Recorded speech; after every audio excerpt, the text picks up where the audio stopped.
That was hard. That was the biggest cat burp of all time. That was insane. It's on camera. You're so rude. You gotta excuse yourself. Oh, it's gonna be one of those days. One of those weird days. Well, I got coffee, thankfully. Here we go. 3, 2, 1. Good morning, everybody, and welcome. Today is Thursday, July 8th, 9th? I don't remember. 2021. My name is Jeremy, and this is my first cup of coffee. Hey, Google, what's the date? It is Thursday, July 8th, 2021. July 8th.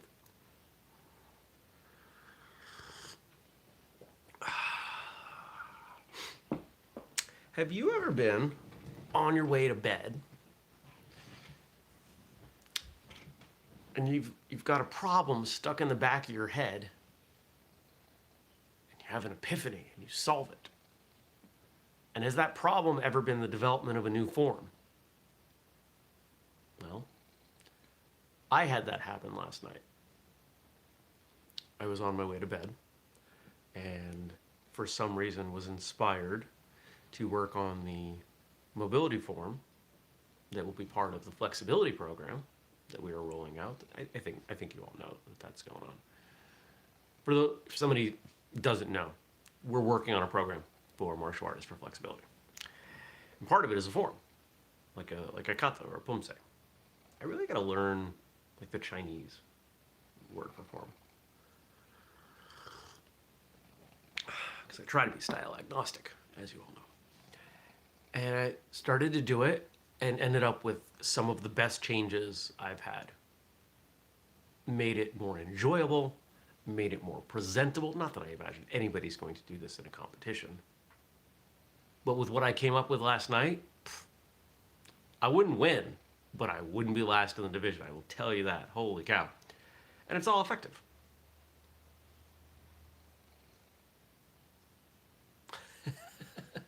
Stacy says, I can tell you are based on the ads I'm now seeing for a flexibility program.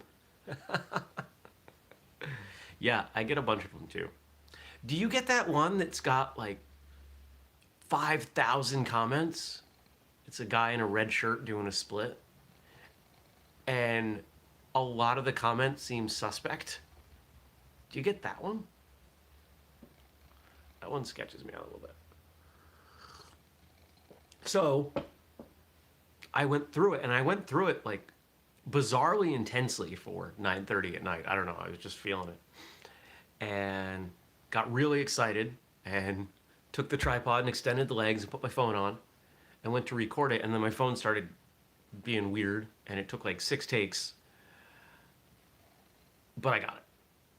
And it's not a completely different form, but it is a much better form. That led me to part of what makes it better. One of the goals from the beginning was always that as a form, it would leave enough space for the person practicing it to put their own spin on it. I think that's an important part with forms.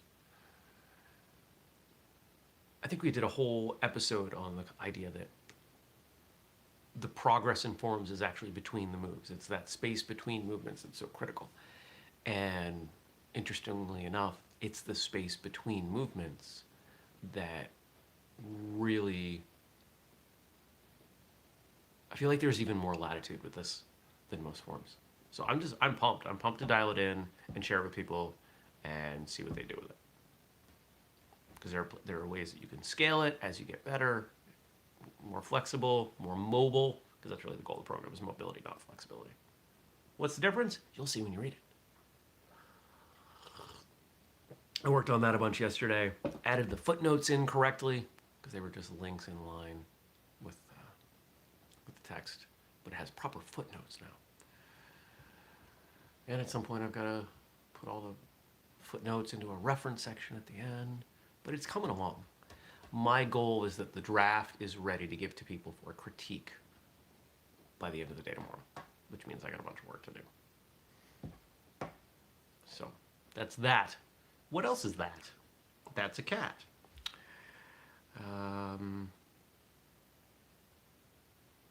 Almost finished watching the second Hobbit movie last night. Been on a Hobbit kick. Lord of the Rings kick. Man, those movies are so good. Even the Hobbit movies, which people were pooping on my Facebook page, they're still pretty good.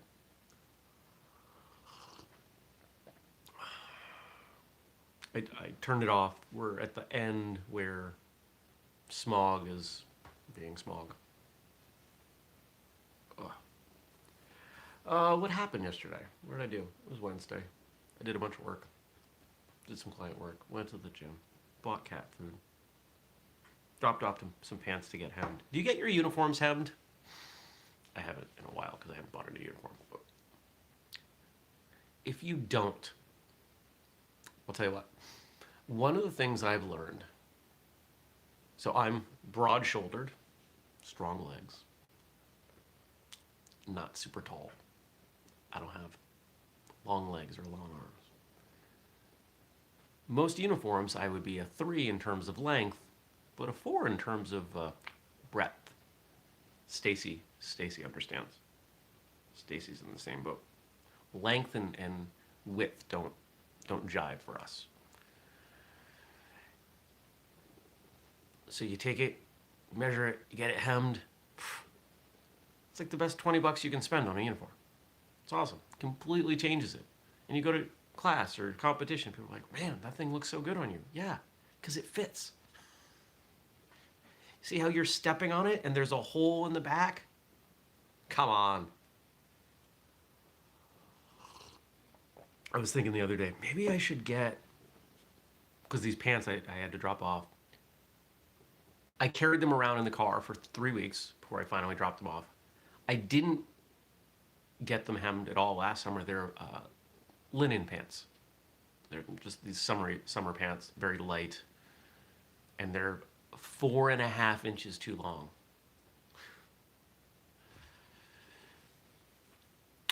But I said, maybe I should just get a sewing machine. Then I remembered I had a sewing machine. And I never used it. I got rid of it. Back in the day, tell you what, back in 7th grade, 7th and 8th grade, I was the king of home ec. I was the best baker. I was the best sewer. I was rock solid at cleaning up. Oh yeah. And I remember one of the kids making a joke, Jeremy, you'll make a good wife someday. I was like, yeah, I will. And here I am now. I'm both. I take care of all of my things. I do the laundry and, I don't know, make the money. Fill all the gender roles. That's silly. What's going on today? What am I doing? So I'm going to work on the flexibility document. I am hopeful I can tie that up. Oh, I did a bunch of spelling and grammar stuff on it yesterday too. I'm hoping I can tie that up today and then get it off to a handful of people. Because the cool thing about this book, the interesting thing on the development, is that this one's going to be completely free. We'll put it up at Amazon. We'll have to charge for it because Amazon won't let us give things away. But it'll be... We won't profit on it. It'll be the lowest price they'll let us make it. But I can give it out to people, and if you've bought any of our programs, you know that we have versions. And we're very open about what version it is and what we changed. So, oh, and I got an email from Chris about the Strength Speed Hybrid program, because one of the things that we determined was that you needed a tracking sheet for each day, because each day is a little bit different. It's not like the strength program where you do the same routine a bunch of times. It's slightly different, just different enough that we needed tracking sheets. And he's been working on that because there's like 90 of them, 80 of them. There's a whole bunch. So props to Chris for putting in that work. And he had some questions. I think we're going to have a call next week, hopefully. Good morning, Brian. So fingers crossed on that, because it's a great program. I'm really proud of how it came out. The more I do of these training programs, the prouder I get. I look back at the strength program, which was the first one, and it's good. I'm proud of it. But it's simpler. When we look at the strength and speed program, there are a lot of things I had to reconcile. When I look at the flexibility program, there was a ton of research and so many options that the challenge there was, how do I distill this down into something minimal? How do I work with the psychology of what people want with the science of what they need and find the bridge between the two? Because what people want and what people will do, or what people need and what they will do, is not the same. I could develop a flexibility program that would be incredibly effective. And it would be so boring, people would stop after like day 3. All right, I want you to sit in this position. And do what? No, just sit there. For how long? As long as you can. I don't feel like it's doing anything. I know. That's the point.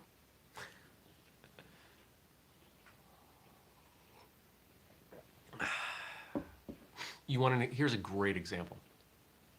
Let's say you have really tight hamstrings. Let's say you're trying to increase the flexibility of your posterior chain, which is, think about the muscles that run from behind the knee, up the back of the leg, into the butt, and even up to and along the back. They all connect. You don't believe me? Watch someone try to do a really high front kick that doesn't have the flexibility. What happens? Their head comes forward and they release. If you want to improve that, if you want to get more flexible along there, one of the easiest things you can do, sit on the floor with both legs extended. Just sit there. You don't get to lean against anything unless you're really deconditioned with your flexibility. Because laying down, I would imagine, isn't going to increase your flexibility. You probably lay down to go to sleep. So you got to be upright. And over time, you're going to lean forward a little bit. You're going to very slowly build muscles. So, if I had someone who was perhaps a pro, let's say they had more money than brains. That's really the only condition where those circles Venn intersect. I might have them spend 30 minutes a day in that position. And I've got other goofy ones.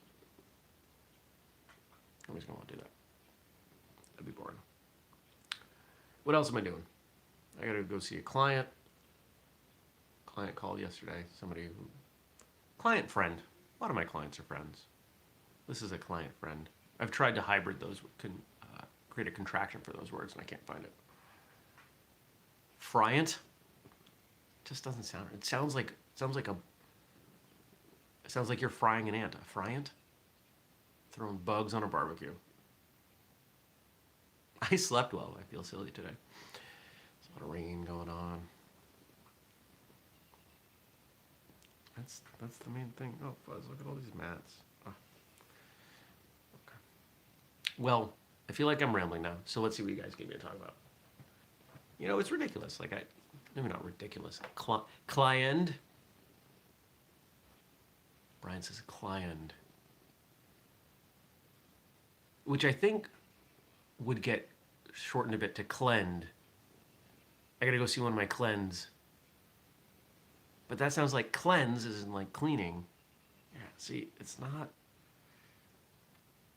I want something as clean as y'all. I think y'all is the best contraction. Because it's slightly shorter than you all. And it's just such a solid, it sounds good, y'all. What do you all want to eat? What do y'all want to eat? Right? Like there's something there, y'all. I don't know what's happening here. Let me open YouTube. Thank you. Oh, it's Thursday. Is the episode up yet? Yes. Okay. So, episode 621, it's another rapid fire Q&A. Andrew and I have been having fun with this. And let me see. Was this after we cleaned? No. No, we had not cleaned when we did. Well, I had not cleaned when we did this. So go check it out. Go check it out. The rapid fire stuff is fun. Everybody seems to be enjoying it. You know what would make it more enjoyable? a greater diversity of questions. Andrew's picking up the weight. So if you listen to that episode and you enjoy it, shoot him an email, give him something to ask me, have fun with it. One of the things, here's something that I'll share with you, kind of behind the scenes. One of the things I appreciate about Whistlekick and the community that we've built is that everyone is willing to be respectful. And that allows us to take some liberties with some things. For example, the whole premise of rapid fire is that there's a little bit of an undertone of picking on me. The best of the best jokes that Andrew brings in, things like that. I can handle it. It doesn't bother me because I know that he's my friend and he respects me. I know that the people listening or watching respect me and the work that I do. So I don't mind going there. So it allows me to be a little more vulnerable. Show me another program where the community picks on the host. It doesn't really happen. So I appreciate that difference. Anyway, let's get to the comments.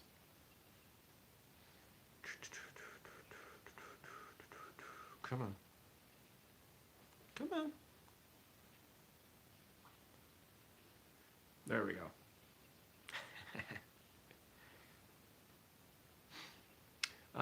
Gabe says, I heard someone say that you should eat salty snacks while hydrating to help the body hold on to the water. Is there any truth to that? It's not that you hold on to the water. So we've gone through some interesting phases in terms of athletic nutrition.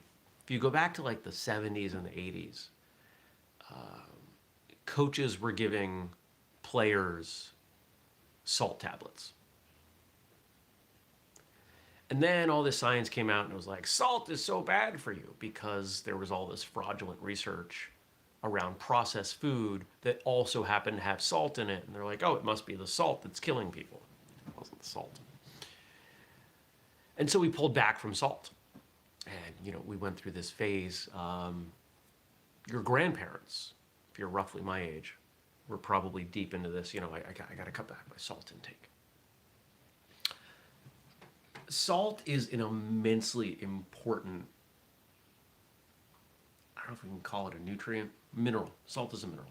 Salt is, I think, the most important mineral. Magnesium might be, but here's the short of it. Without enough salt, first off, we die.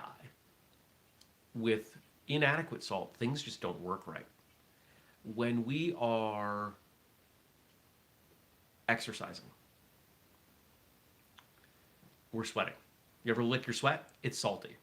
Boom, you're releasing salt. Now here's the challenge. The challenge is, how do I get the right amount of salt? Salt doesn't just have to be taken in during exercise. If you are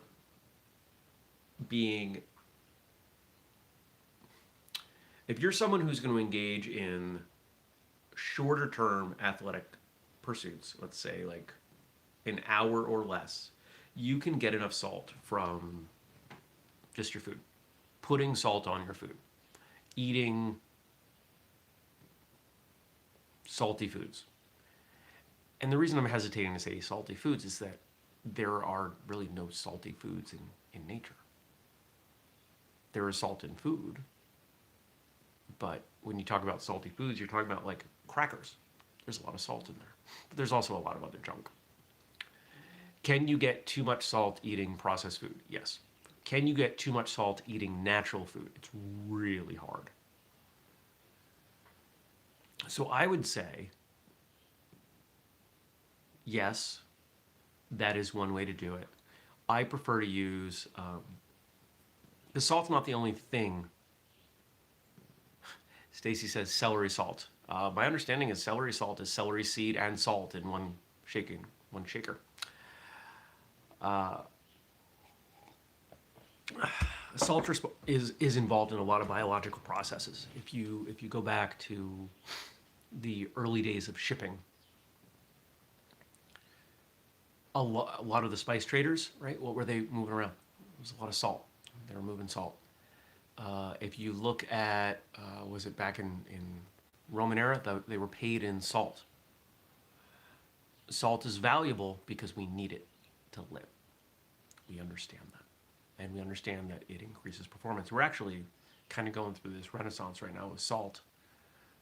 A bunch of companies coming out, producing more and more electrolyte products, because salt's not the only one. There's four: sodium, magnesium, potassium,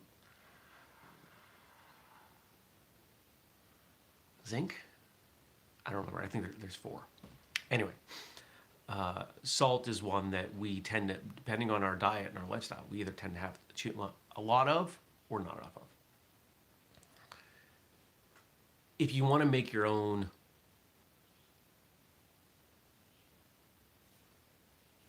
sodium electrolyte drink, because, by the way, Gatorade is loaded with sugar.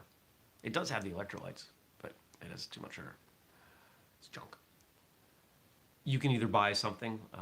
There are a bunch of companies that make these little fizzy tablets, and I put a couple of those in my Camelback when I go hiking.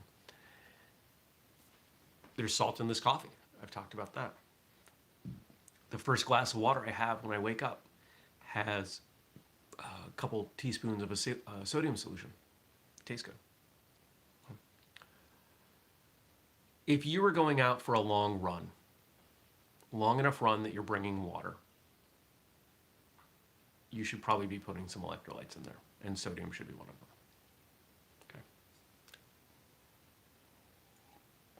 Okay. Gabe, I know that that's not the best answer, because the truth is it's a more nuanced conversation, and I would need to refresh my memory on some of the science before I got more specific. But the gist is, like, if you're going to go out and you're going to hike and you're going to bring some trail mix and there's some salted peanuts in there, you're probably fine.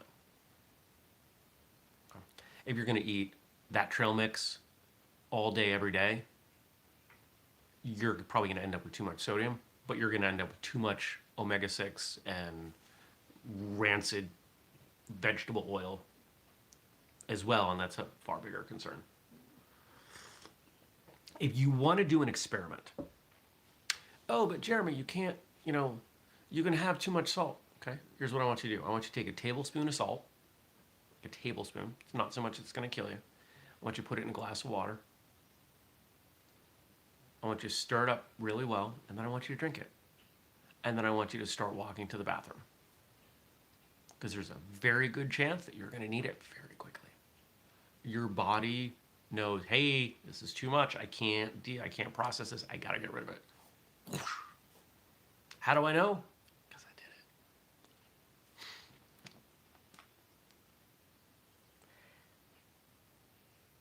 And our other comments today come in from Frank. Thank you, Frank. Today, Thursday, July 8th, 2021, is Milo Ventimiglia's birthday. He played Jesse on Gilmore Girls. Went by Jess. He's also in This Is Us. He's one of the stars of This Is Us. And if I remember correctly, he just got signed on for Marvelous Miss Maisel on Amazon. I gotta start watching that show, because it's become this Gilmore Girls reunion. A bunch of people coming through. I started watching it. I got through like episode 2 or 3 and it didn't grab me. But now I think I have to. And we got some quotes from him. The older I get, the easier it is. Oh, you know where else he was? He was on Heroes. If you watched the show Heroes, he was on there. The older I get, the easier it is to just be present in the moment and understand what a man is going through. Be present. Be still. Be open. What happens when we just sit these days? What if we were going to be bored? What would we do? We'd grab our phone.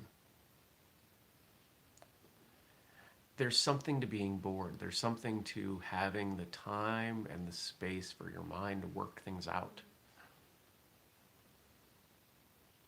I have a phone. I'm not planning on getting rid of it, but there's a part of me that wants to. There's a part of me that wants to go back to before and not have that thing tied to me. And if it were not for the professional side of what we do at Whistlekick, I might experiment with it.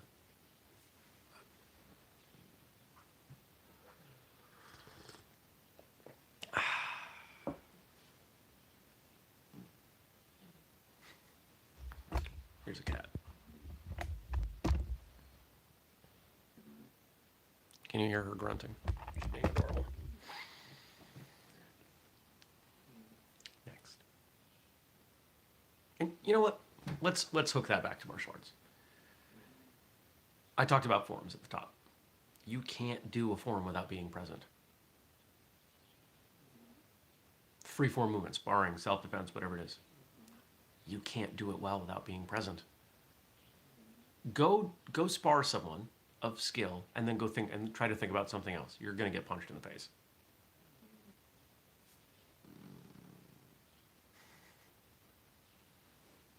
You have to be present. Stacy says, no phone, no first cup. I can carry you around the house as I get ready. Yeah, I understand. I don't think you're the only one. I think most of you are watching me on a phone while you do other things. 2. Sometimes you're working in highly emotional scenes and you'll get lost in the moment. You're having fun with your friend at work. It's an opportunity to give them as much as they've given back to you. There's an interesting show, podcast, that I've been listening to. It's called I Am All In. If you're at all a Gilmore Girls fan, it's hosted by Scott Patterson, who played Luke.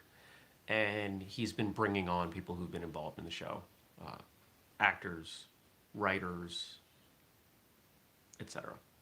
And I'm learning a lot about acting from the conversations they're having.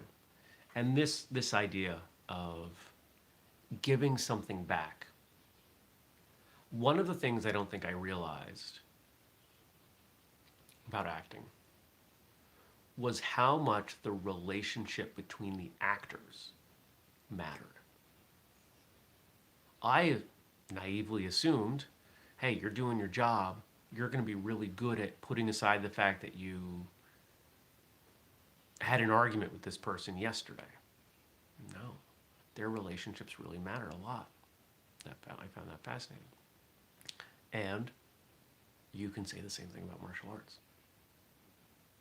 Are you going to be able to learn as much from an instructor you're upset with? No. Are you going to be able to trust a sparring partner who you got into an argument with, or you're mad at for something? No. Our interpersonal dynamics, our relationships, matter everywhere. Acting scenes and martial arts classes.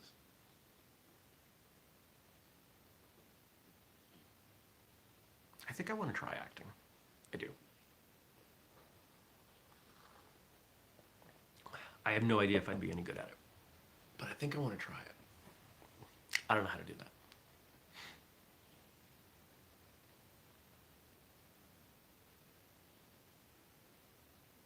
And our last one for the day. Leave me some comments for tomorrow. Tomorrow's Friday. If you're new, subscribe, turn on notifications. We do it every weekday. Go check out the Patreon. Go make sure you watch or at least listen to today's episode of Martial Arts Radio. And our final quote today from Milo Ventimiglia: I just try not to subscribe to the ways of celebrity. I'm not a celebrity. I'm a working actor. A lot of the events, the parties, and the premieres that people go to get noticed, I'm just not into. I'll hang out with my friends, go see punk shows, read at home. At the same time, I have a production company, which is a lot of work.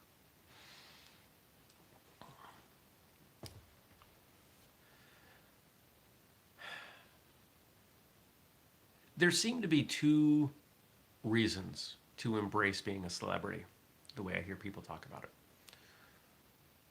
One is their own ego, and the other is to kind of raise their stock so they are in greater demand so they can make more money. There's a personal side and a professional side. And I bet for a lot of them it's some hybrid of both. And I get that. I can relate to that. If the whole reason movie production would pay you more to be in a movie is because it'll bring more people to see the movie and thus they will make more money, it makes sense that you become public and let people know about you and see who you are and do all these things. The fact remains, a great movie, everything else being equal, if there's a bigger star that they can put on the poster, it's going to make more money. Is it more profitable? Not necessarily. But it'll make more money. And so that's the balance. And I think that we see the same thing in martial arts. There's somebody I'm trying to bring on the show that we agree on a lot of things, including some controversial opinions about martial arts. And one of the things I saw him post on social media recently, under this heading of controversial opinions, was you traveling to another country just to train is nothing more than a flex, a brag. There's more than enough great training within driving distance of you to keep you busy. Or he didn't say driving distance, he said in this country. He is based in America. And I agree.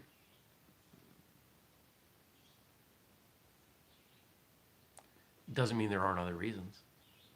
Doesn't mean there isn't value.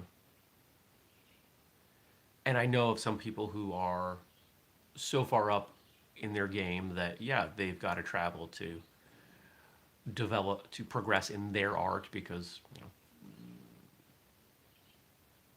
they're the highest ranking person in their art, so it makes sense that they go somewhere else. I get it. But for the most part, you know, if you've been training in, let's say, BJJ for 6 months and you go to Brazil, you didn't need to. If you're, you know, a year into Muay Thai, you don't need to go to Thailand. If you're a green belt, you don't have to go train in Japan, right? See what I'm saying? I don't know why we got off on that track, but I'll cut it there. I hope you have a fantastic day. Take care of yourself. Be well. Leave me stuff to talk about tomorrow. And that's it. Thanks, everybody. Take care. Peace.